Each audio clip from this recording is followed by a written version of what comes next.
A clerk at the Charlotte County Sheriff's Office has been fired for racist comments she made off the clock. Thanks for sticking with us. For local coverage at 6:30, I'm Patrick Nolan. And I'm Jane Monreal. According to the sheriff's investigation, she called someone on Facebook derogatory names. But that clerk says she's not racist. Fox 4's Rachel Lloyd's at the sheriff's office tonight with the Internal Affairs report. Rachel? This report here says Rachel Yerger claims calling the Facebook friend ignorant and black was her best response to his message about a public recording. Arlen Wood says he was trying to educate Rachel Yerger in a Facebook message, saying as a public employee, you waive your expectations of privacy. Stop recording me. He was referring to this video of Yerger now posted on YouTube, telling someone to stop recording her at a sheriff's office, directing him to their policy. But Wood told her federal law overrides that. She responded, "You are ignorant. I'm saying you're ignorant and black." I would have never assumed that she would ever say something like that, especially not directly to me. Wood lives in Texas now, but went to Charlotte High School with Yerger.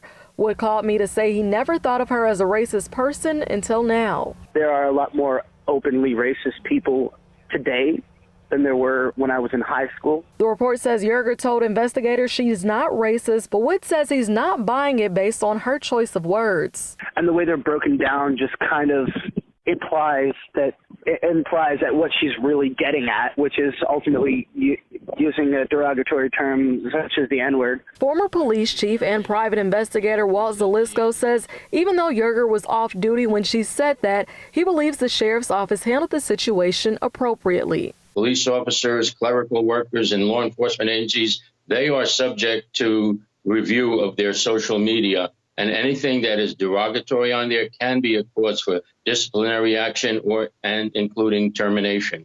And the office says they decided to terminate Yerger because her actions go against their core values and reflect poorly on her.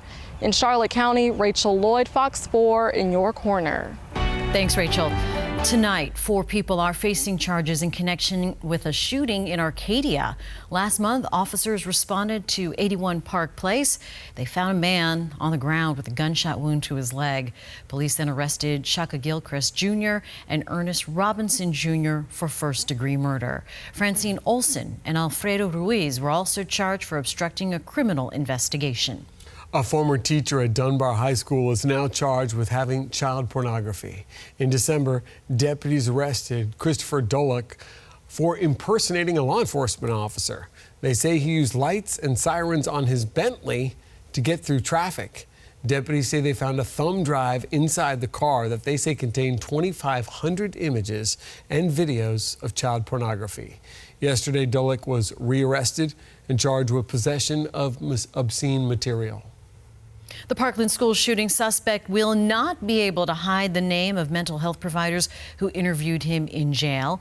Today, the Florida Supreme Court declined to review an earlier decision by an appeals court that the names of mental health providers who met with Nicholas Cruz in jail must be public.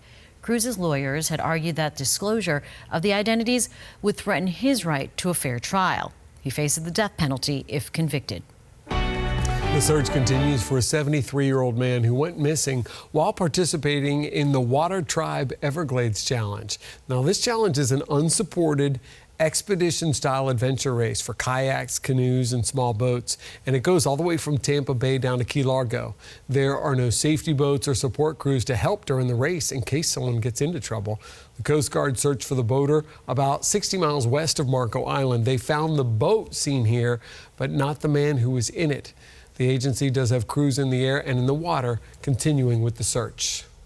If the governor approves, Florida is set to join 30 other states, giving advanced practice registered nurses the ability to treat patients without a physician looking over their shoulder. Well, both chambers passed the legislation this morning, sending it to Governor DeSantis. Capitol reporter Forrest Saunders says this is a big issue now for the House Speaker.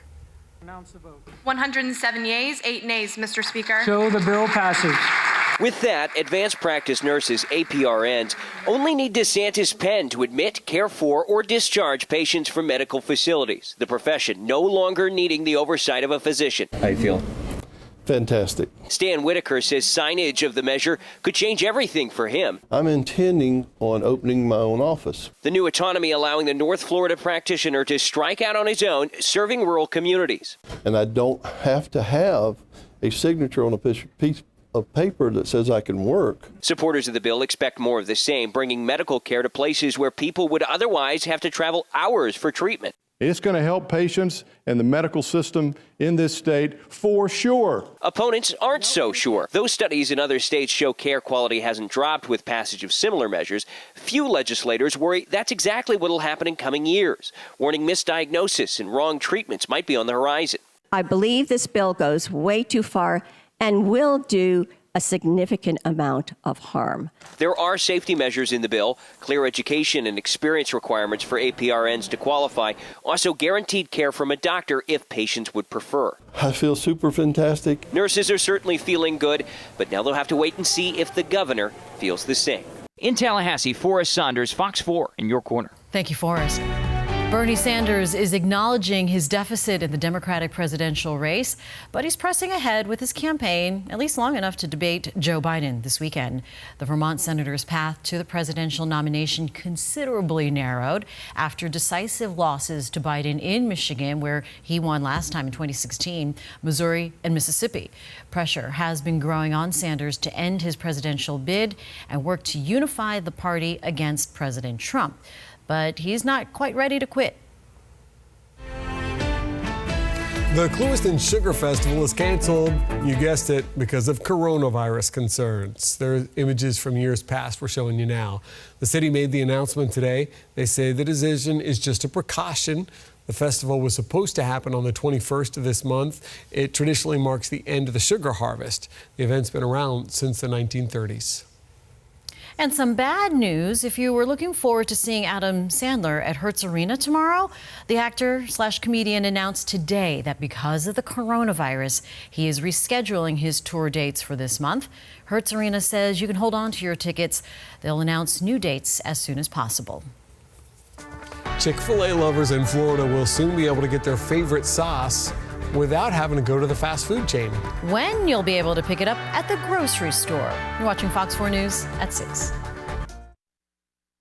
Live from the station that's in your corner. You're watching Fox 4 News at 6. Breaking into the newsroom, soccer fans will be familiar with this. We're learning that the Italian soccer club Juventus says that defender Daniele Rugani has now tested positive for COVID-19. All right, you may be familiar with Cristiano Ronaldo. He also plays on this team. You can count on Fox 4 for any updates. But we need a breather from the coronavirus Don't we, news. though? My goodness, it'll just go nonstop if you don't take a break somewhere. So we want to show you some of the feel-good stories on this Wednesday evening in Southwest Florida. Firefighters in Naples made this rescue, but it's not exactly what you think. No, the crew from Ladder 1 with Naples Fire Rescue spent some time on the water, helping 15 ducklings. They were spotted in a bay, so the crew helped scoop them up and relocated them to a large pond where they will have more room to swim. A cow on the move. Police in Pembroke Pines have been trying to corral this cow for weeks. It's not considered dangerous, but the animal's been spotted near I-75 in southern Broward County. It's a brown female cow with a light white head. It's utterly ridiculous, that case. Fans of Chick-fil-A might be happy to know its signature sauce is going to be easier to come by.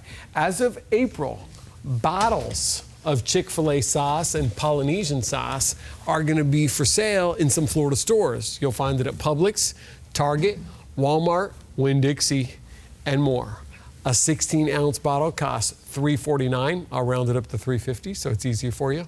All proceeds go to Chick-fil-A's scholarship fund for its employees. For now, it's just a pilot program limited to Florida, but Chick-fil-A says one day it may roll out those bottled sauces nationally. Got a heads up for you regarding a flyer that's been going around Fort Myers. It's trying to con you out of your money. We'll just warn you now. But they're using one of our famous faces here at Fox 4, one of our anchors and our station's name to try to rip you off. That's right. So beware.